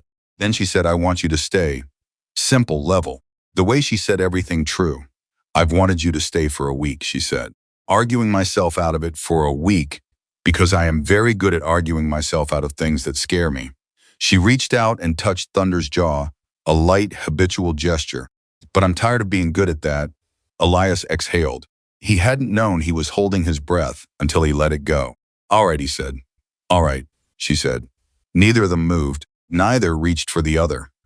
They stood side by side in the barn with Thunder between them, and the simplicity of the moment was so complete that neither of them wanted to disturb it by doing too much with it. Then Thunder turned his head and pushed his nose firmly into Elias's shoulder. Clara made a sound that was almost a laugh. "He's been waiting for you two to settle this," she said. "He's better patience than either of us," Elias said. "Most horses do," she said. And there it was, the ordinariness of it. The way the biggest things in a life land inside the smallest moments. Not in speeches, not in declarations performed for an audience. In a barn in the morning, with cold air and horse breath, and the woman standing next to him finally deciding to stop arguing with herself. Elias thought, "This is the best morning I have had in years." He didn't say it, but he thought it clearly without apology, all the way down to the ground. He was still thinking it when the thing happened that he had not anticipated. The letter arrived that afternoon. Came with a rider from Billings, a young man in a cavalry issue coat who looked uncomfortable with his errand, in the way that messengers look when they are carrying something they suspect is more complicated than it appears. He asked for Elias Carter by name. He handed over an envelope with the territorial government's seal pressed into the wax. Elias read it at the kitchen table. Henry was there. Clara came in from the barn a few minutes later and stopped when she saw his face. "What is it?" she said. He held the letter without speaking. She sat down across from him. "Elias," he said. He put the letter on the table. She read it. It was from Colonel James Hargrove, formerly Elias's commanding officer in the cavalry, now serving in a civilian advisory capacity to the territorial government. The letter was formal and specific. There had been a series of violent disputes between cattle outfits in the Northern Territory. 3 men had been killed. A negotiated settlement was failing. The government needed someone who knew the territory, knew the parties involved, and had the credibility and history to broker something that might actually hold.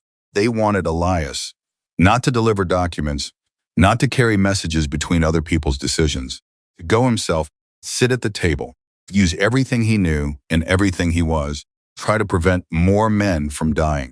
The assignment was in the North, 6 weeks minimum, possibly longer. Clara put the letter down. She looked at the table. Henry, who had read the letter over her shoulder, stood up quietly and went to the window. "When do they need an answer?" Clara said. "Within the week," Elias said. She nodded. The silence was a different kind than the silences they'd built between them over 3 weeks. Those silences had been comfortable, inhabited, the kind that grows in the space between people who have stopped needing words for everything. This one had edges. "You should go," she said. He looked at her. "Clara, 3 men are dead," she said. "More will die if someone doesn't go who knows what they're doing." She looked up at him.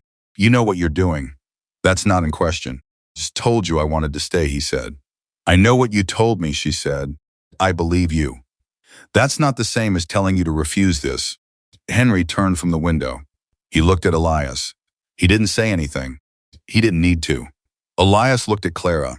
At the face he had been studying for 3 weeks, the direct eyes, the set jaw, the particular expression she wore when she was being honest at cost to herself. She was wearing it now. "I'm not leaving for good," he said. "I know," she said. "I mean that," he said. "Not as a courtesy, not as something you say. I mean it as a fact." "I know," she said again. This time, there was something in it not quite fragile, but close. The sound of a person who believes you and is also afraid to believe you and is choosing, consciously, to believe you anyway. "Go and come back. That's all." "That's all," he said. She reached across the table and took the letter. She folded it. She handed it back to him. "Write your answer tonight," she said. I'll make sure it gets to town tomorrow. He took the letter. His hand covered hers for a moment as he did. She let it. Henry cleared his throat quietly and moved toward the door to the yard, finding some convenient errand in the direction of the barn that neither of them were fooled by. Door closed behind him. Elias and Clara sat alone. Spent 4 years choosing assignments that didn't require me to come back to anywhere, Elias said, because coming back requires there to be somewhere to come back to. Now there is, she said. Not a question. And now there is, he said. So now I have to decide if I'm the kind of man who uses that as a reason to stop moving entirely, or the kind who finally moves towards something instead of just away. Clara looked at him. You already know which one you are, she said. He was quiet. Yes, he said, I do. She stood up. She went to the stove. She poured 2 cups of coffee with the particular economy of motion she used for everything, nothing wasted, nothing performed. She put one in front of him. She sat back down. Tell me about the dispute, she said. What you know about it, he told her. For the next hour, they sat at the kitchen table, and he talked, and she listened with that focused, complete attention of hers, asking questions that cut to the specific points, identifying the complications he hadn't fully named yet, thinking out loud about the dynamics between the cattle outfits in ways that showed she knew more about the territory and its politics than he'd expected. At one point, he stopped and looked at her. How do you know about the Morrison outfit? He said. Their foreman brings his horses to me, she said simply. Men talk while they're waiting for their animals. Elias shook his head slowly. You've been running an intelligence operation out of this barn for 3 years, he said. Something crossed her face, surprised, and then genuinely amused. I've been running a veterinary practice, she said. Same thing, he said. She laughed. Full and real, not the careful, controlled near logs she'd allowed herself before. A real one. Elias felt it land somewhere in the middle of his chest and stay there. God, he thought, I want to hear that for the rest of my life. He didn't say it, he filed it. Henry came back in from the yard, stomping his boots at the door. He looked at their faces. He looked at the 2 cups of coffee.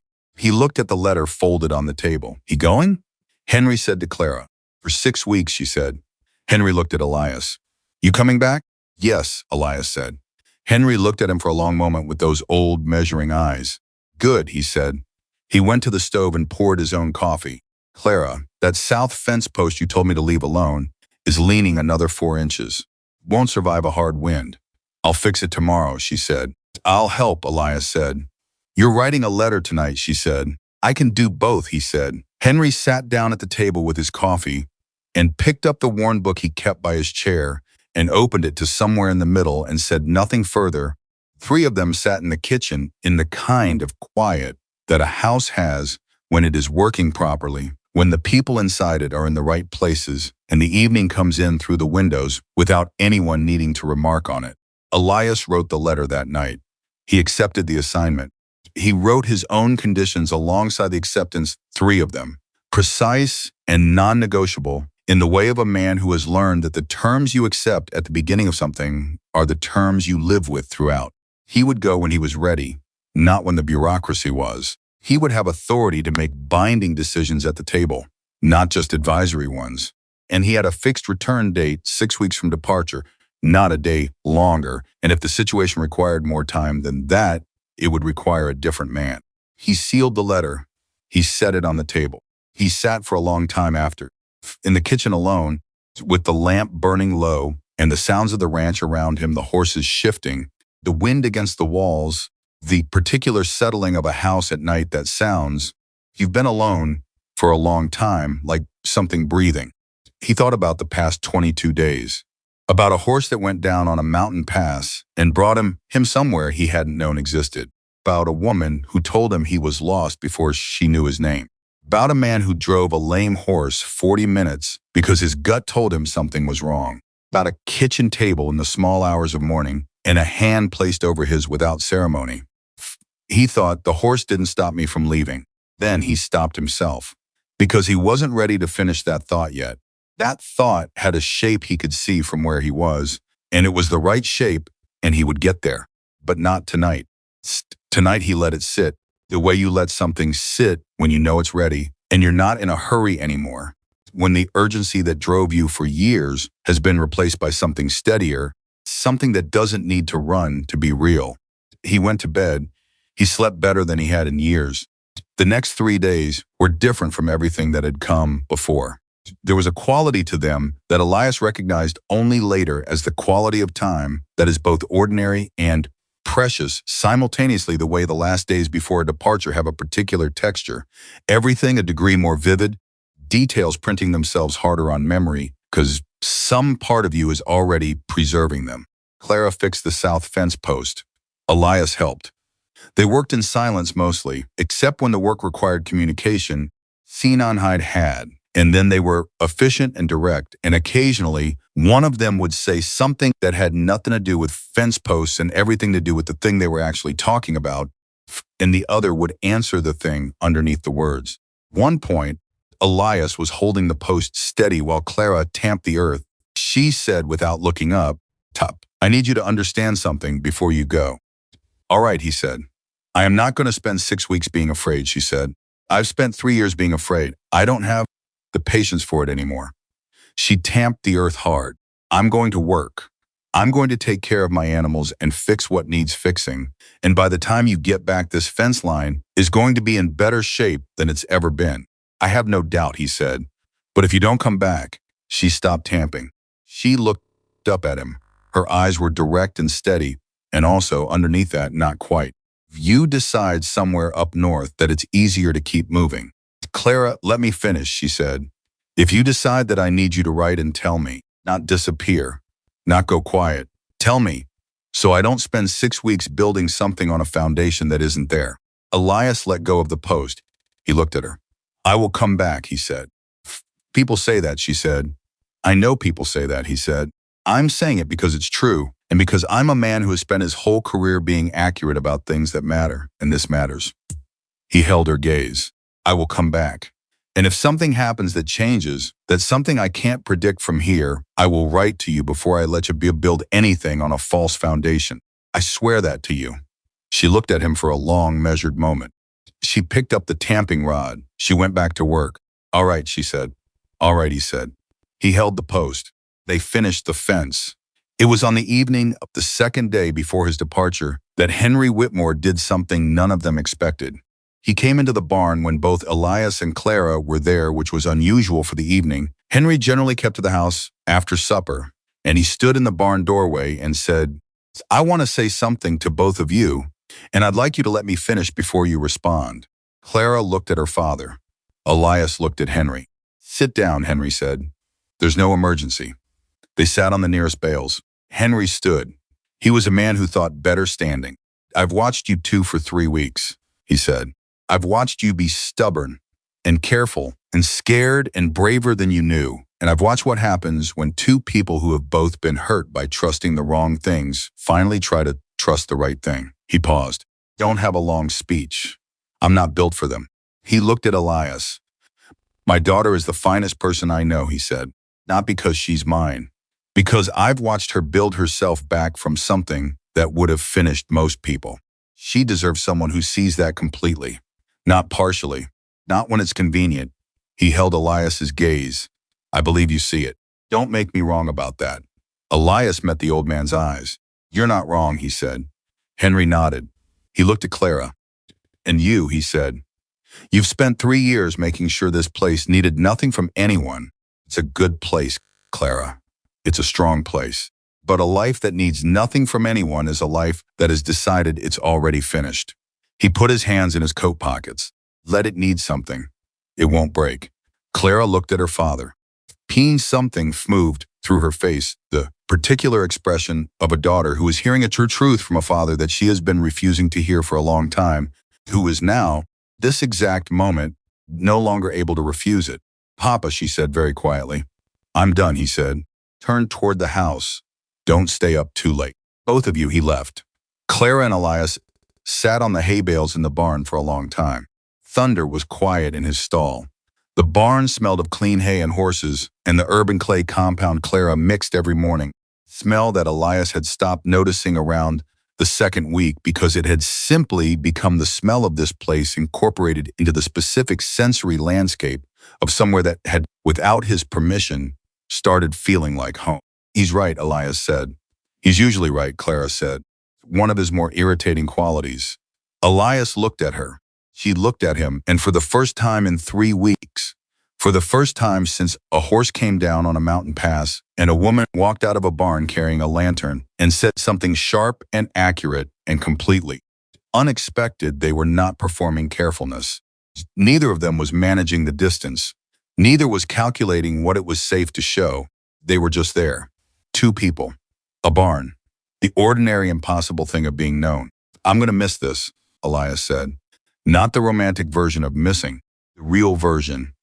The daily specific texture of this place and these people and the rhythm of work and coffee and cold mornings and honest conversation. You'll be back before you miss it properly, Clara said. 6 weeks is long enough to miss things properly, he said. Then you'd better make sure you remember what you're coming back to, she said. Don't think that's going to be a problem, he said. She looked at him. Then she did something she had not done before. She reached over, without ceremony, and she took his hand and held it. Not the way she had in the Hadley kitchen, in the dark, through a long night, not the comfort hold, not the steadying gesture. This was different, deliberate and present and clear. Elias held her hand, sat in the barn with Thunder in the evening, and everything they hadn't said yet, and everything they didn't need to say right now. And the silence around them was the fullest silence of the entire 3 weeks crowded with all of it. Everything that had accumulated since a horse fell on a mountain, and two people who had each decided they were done, needing anyone found themselves against all reasonable expectation, wrong. The next morning he prepared to leave. He packed his saddlebag the way he always packed it, tight, efficient, everything in its place. He had been packing it the same way for 15 years. Hands knew the order without being told, the familiar motions of departure, practiced so many times they had their own muscle memory. He carried it to the barn. He saddled Thunder. The horse stood steady under the saddle, fully himself, no hesitation in the leg, no compensation in the gait. Healed, strong, ready.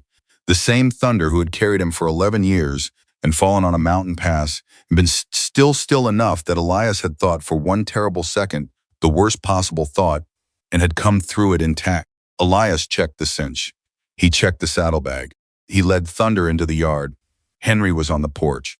He raised his coffee cup in the direction of Elias and said nothing, which was the most Henry form of farewell available and was, in its way, completely adequate. Clara was not on the porch. Elias looked around the yard. She was at the south fence, the one they'd repaired together 2 days ago, standing with her arms folded, looking at the post, making sure it was holding.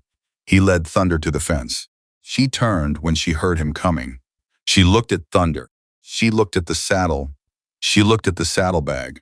Then she looked at Elias. Leg looks good, she said. Your work, he said. Don't push him hard for the first few miles, she said. Let him warm up before you ask for speed. I know, he said. I know you know, she said. I'm saying it anyway. He looked at her.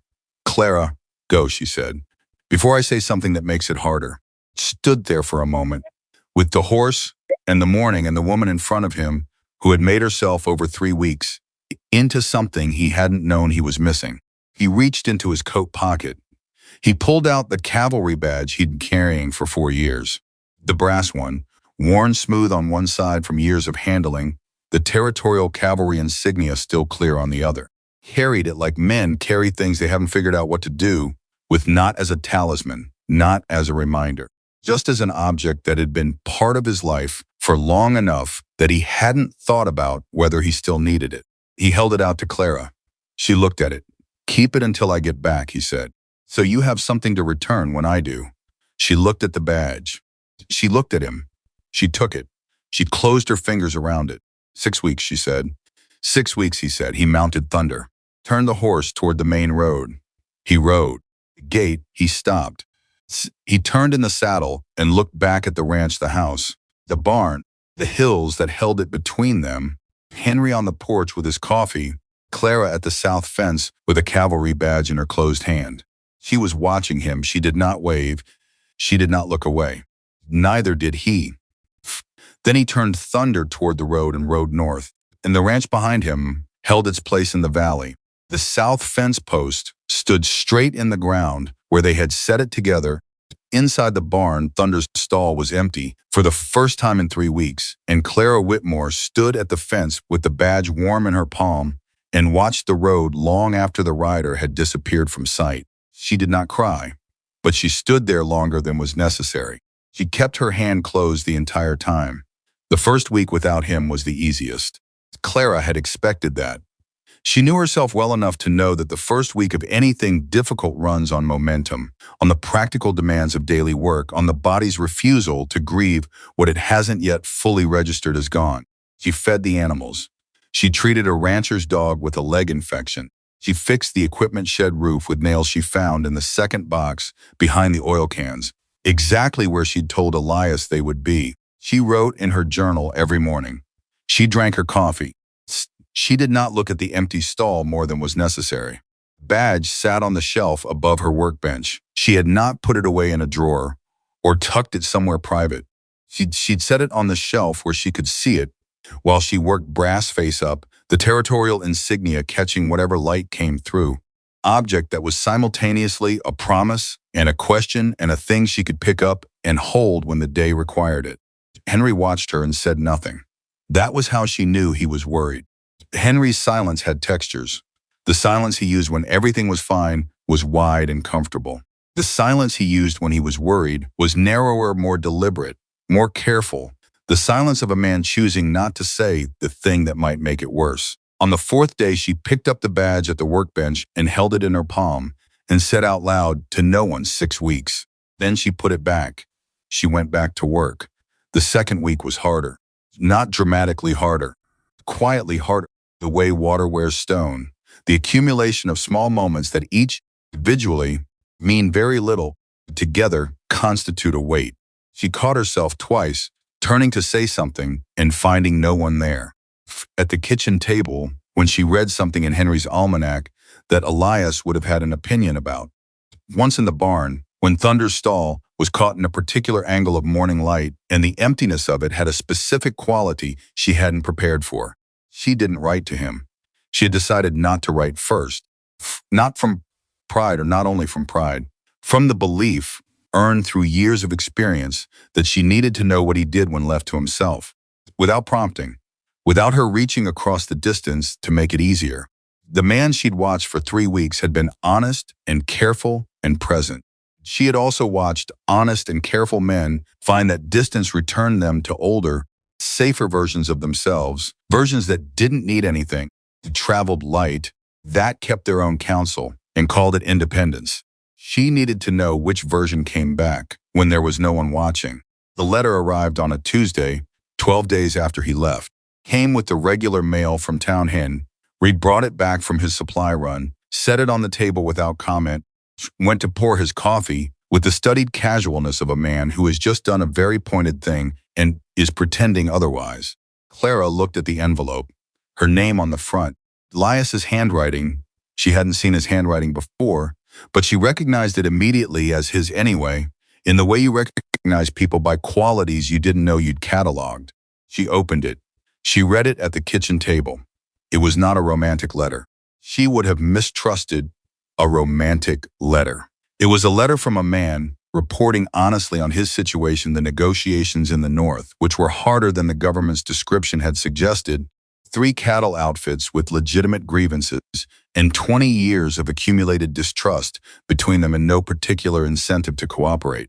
Described the terrain of the problem the way he described everything, with the specific clarity of a man who had learned to translate complicated situations into the terms that mattered. Then at the end, the same straightforward tone as everything above it, he wrote, "Think about the south fence post. Think about whether it's holding. I think about coffee that's too strong, and a barn that smells like clay and rosemary, and an argument about fence post ratios that I was wrong about and didn't admit quickly enough. I'm coming back in 6 weeks. I want to be clear that this is not a statement I'm making to manage your expectations. It is a logistical fact. Have something for me to fix when I arrive. There will be things that need fixing, and I would like to be useful." Clara read that last paragraph twice. Then she folded the letter and put it in her coat pocket. She went back to the barn. Henry from the kitchen window watched her go, smiled into his coffee. She wrote back that evening. She wrote the way she talked directly, without embroidery, the specific and honest account of the 12 days without him. Dog with the leg infection, the equipment shed roof, the fact that 3 new people had come to her for help in the past 2 weeks, all of them referrals from Doyle Marsh's wife, all of them animals she was able to help, all of it the slow and accumulating evidence of a reputation being rebuilt one case at a time. She wrote about Henry's knees, which were worse this week. She wrote about the south fence post, which was holding. Then, at the end, she wrote, "The badge is on the shelf above my workbench. That catches the morning light. Come back and get it." She sealed the letter. She gave it to Henry for the morning run to town. She went to bed. She slept better than she had in 12 days. The letters went back and forth after that. Not daily. The mail between the Valley and the Northern Territory was not built for that kind of frequency, but regularly, reliably, with the particular reassurance of correspondence that arrives when it says it will. She learned things about him through the letters that she hadn't learned in 3 weeks of shared daily life. The way you sometimes learn more about a person in what they write than in what they say, because writing asks for a different kind of honesty. She learned that he had a specific recurring regret about the cavalry years that he had been carrying wrong, had been framing as a failure of competence when it was actually a failure of the system he had trusted, and that the distinction mattered, that he had only recently begun to see it clearly. She learned that he had not 14 years of service, once told his commanding officers what he actually thought should happen, had delivered his assessments faithfully, and then stepped back because the alternative was a kind of vulnerability he hadn't known how to afford. She learned that he was, in the Northern negotiations, doing the opposite, saying the hard, true things directly to men who had the power to dismiss him, and that it was working, and that it was also the most frightening thing he had done in years. She wrote back, "You have been honest and direct and uncomfortably accurate with me since the first week. Don't tell me you're only learning this now." He wrote back, "I knew how to be honest with you, trusted you with it. That's different from trusting a room full of men who have more authority and less patience." She read that and sat with it and thought about how long she had been honest with her animals and her medicines and her journal, and how long it had taken her to be honest with a person. She wrote back, "Fair point." The 4th week brought the letters she had not been expecting, shorter than the others, less ordered. The handwriting was the same, but the rhythm of the sentences was different, not careless, more urgent, the way people write when they are in the middle of something and writing from the middle of it. There had been a confrontation. Not violent, Elias was careful to say that clearly, not violent, but serious. One of the cattle outfit leaders, a man named Grayson, with 30 years of territorial grievance and the social authority that comes from being the largest landowner in a room, stood up in the middle of a session and said so many words the government's representative was wasting his time, and that he would not be bound by any agreement negotiated by a man who arrived on someone else's authority. Elias had looked at him, and he had said, "I am not here on anyone's authority but my own judgment. My judgment is that 3 men are dead who didn't need to be dead. More will follow. You know it. The only thing standing between you and the decision you actually need to make is 20 years of pride. Carried my own pride as ballast for 15 years, and I can tell you exactly what it weighs and exactly what it costs. So you can sit back down and we can finish this. Or you can walk out and take the cost of that with you." Grayson had sat back down. The negotiations had continued. Clara read the letter 3 times. The 3rd time she read it, she was in the barn, sitting on the hay bale she'd sat on with Elias the night before he left. She read it, and then she put it in her lap and looked at the shelf above the workbench where the badge sat in the morning light. She thought, there he is. Not the man who delivered documents because it was clean and contained and required nothing permanent. Not the man who had arrived on her property with an injured horse and a practiced distance and 4 years of being carefully nowhere in particular. The man underneath all of that. The one she'd seen in pieces, the barn, the kitchen table, 3 in the morning, in a stranger's hallway. The one who'd ridden to town and come back and told her what Alcott said, word for word, because accuracy mattered. The one who'd stood at a fence post and said, "I don't want to leave," and meant it all the way down. That man, she thought, 6 weeks is going to be very long. She was right. The fifth week was the hardest. Not because anything went wrong, because nothing went wrong. The ordinariness of the days had a particular quality of suspension. Everything working as it should, the ranch running, the animals well, the letters arriving, and underneath all of it a waiting so present, it had become its own kind of weather. Henry's knees got worse. On a Wednesday evening, he couldn't get out of his chair without Clara's help. She helped him, without comment.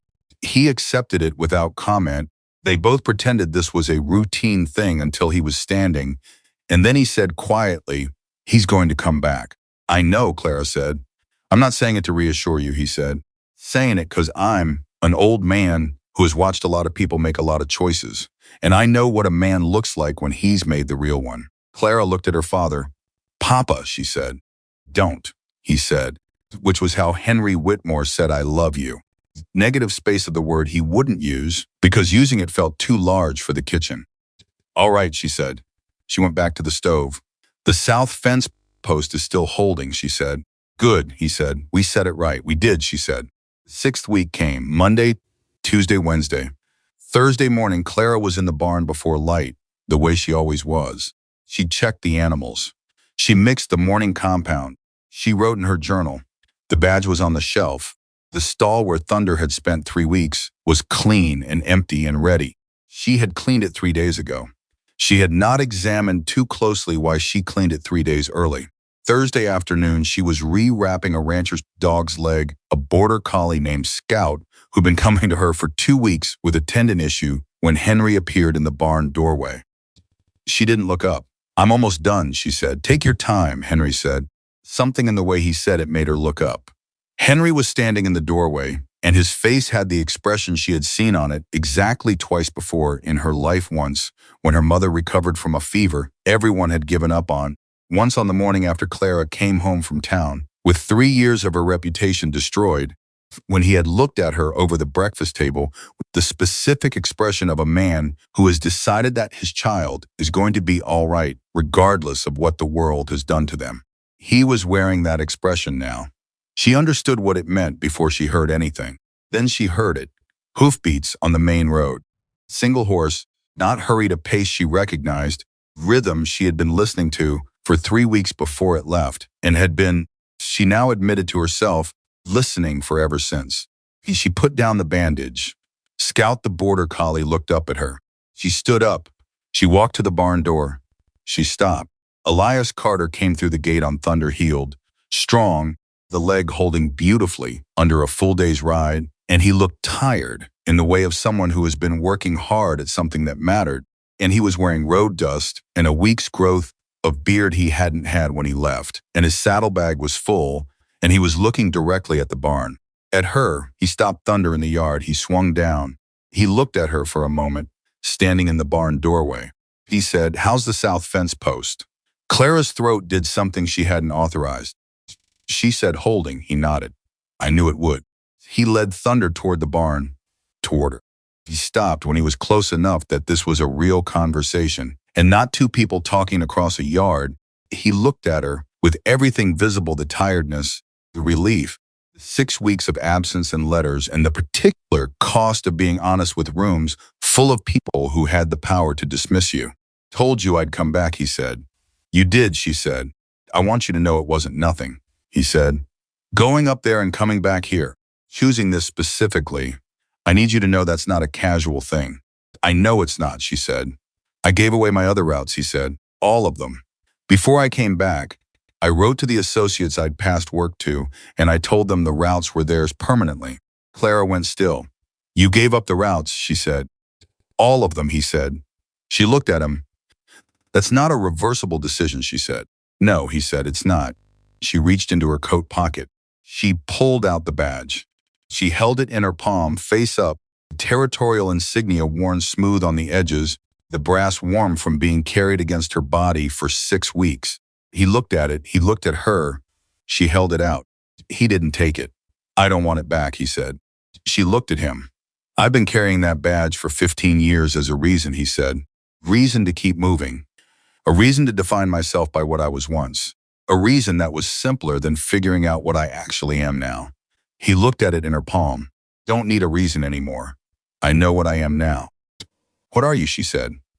He looked at her steadily. A man who is exactly where he is supposed to be, he said. Clara closed her fingers around the badge.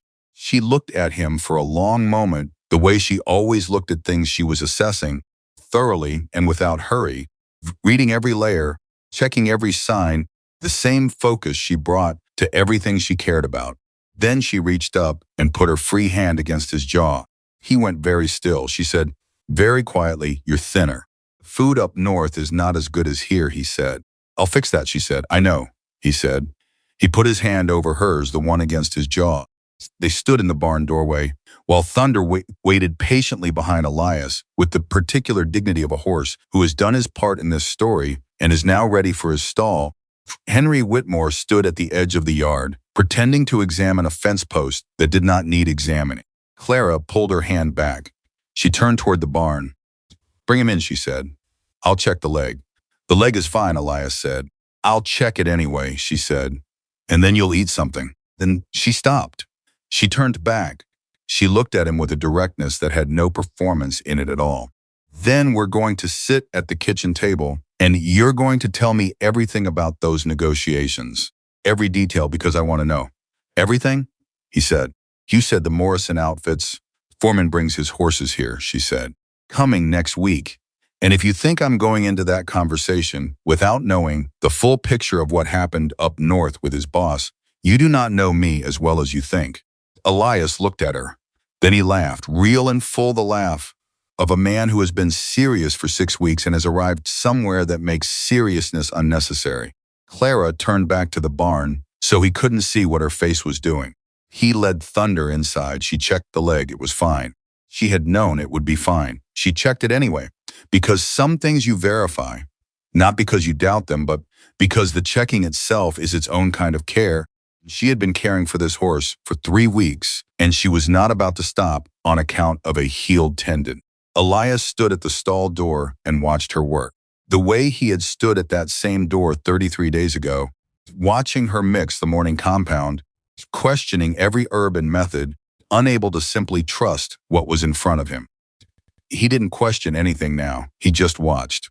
Clara, who had been watched by this man for long enough to know exactly what his watching felt like, felt it now the way you feel something that has become familiar, not the startling awareness of the first weeks, but something steadier, something you could build on, something that held the way a fence post holds when you've set it right and tamped the earth down properly and given it enough time to seat.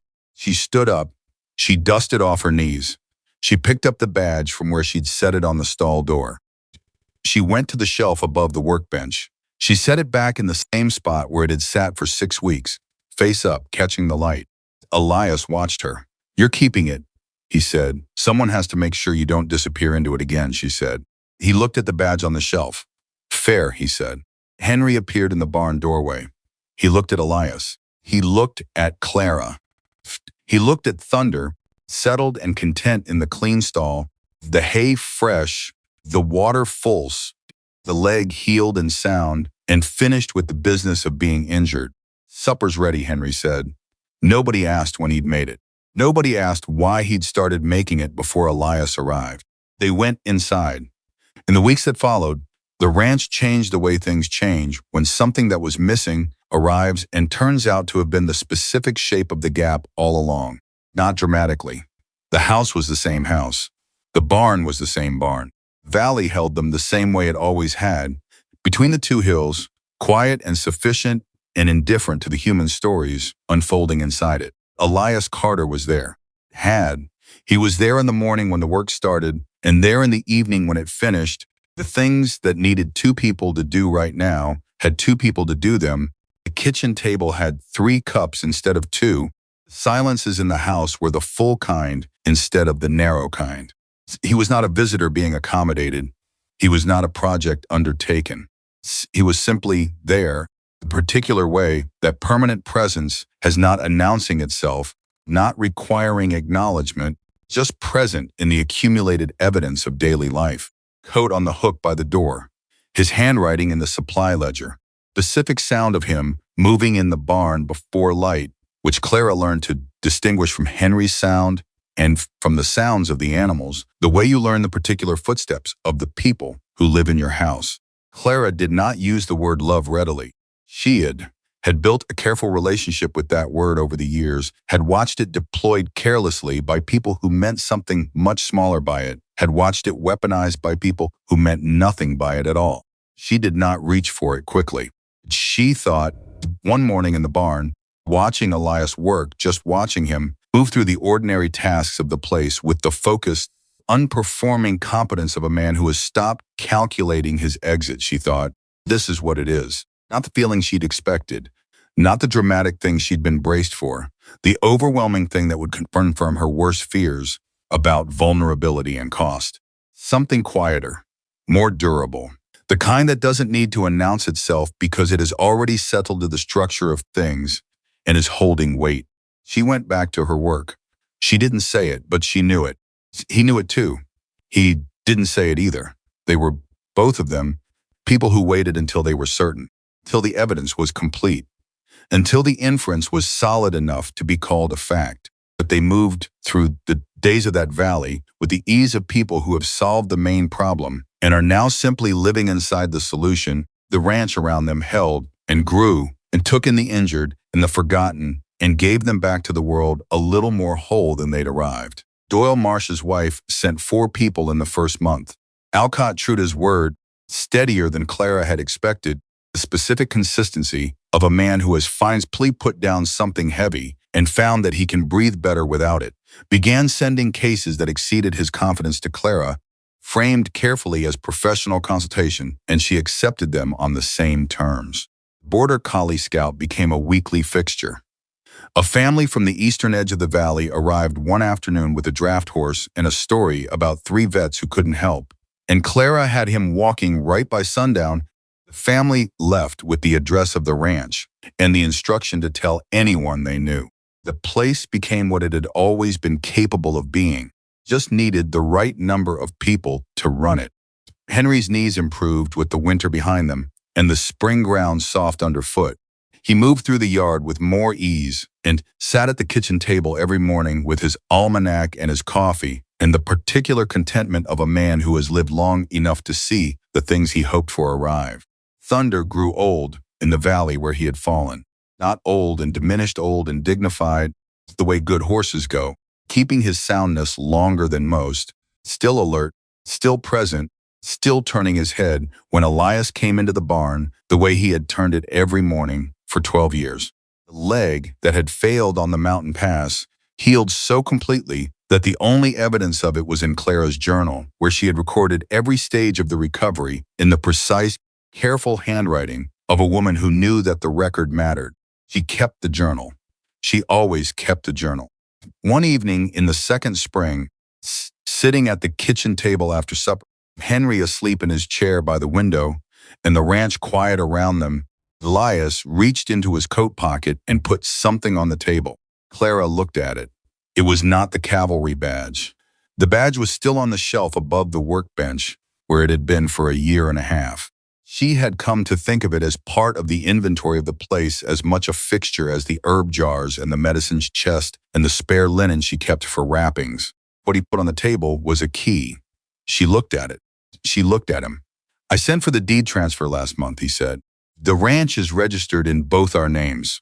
I should have asked you first, and I'm asking you now after the fact, which is not the right order, but it's the honest one because I didn't want to ask before I was certain, and I needed to be certain." Clara looked at the key. "You filed the deed," she said. "Did," he said. "Without telling me," she said. "Without telling you," he said. "Because I am a man who is still learning the difference between acting decisively and acting unilaterally, and this was a case where I confused the two." She looked at him. "Are you apologizing?" she said. "I'm explaining," he said. "The apology is separate and also available." She picked up the key. She turned it in her fingers. She looked at him for a long, measured moment. That same assessment she brought to everything that mattered, thorough and unhurried, reading every layer. Then she said, "Next time ask first." "Yes," he said. "Then I'll say yes," she said. He went very still. "Clara," he started. I would have said yes, she said. Saying yes now. I'm also telling you that in future you ask first, because this is a partnership and partnerships ask first. Understood, he said. Good, she said. She put the key in her own coat pocket. She picked up her coffee.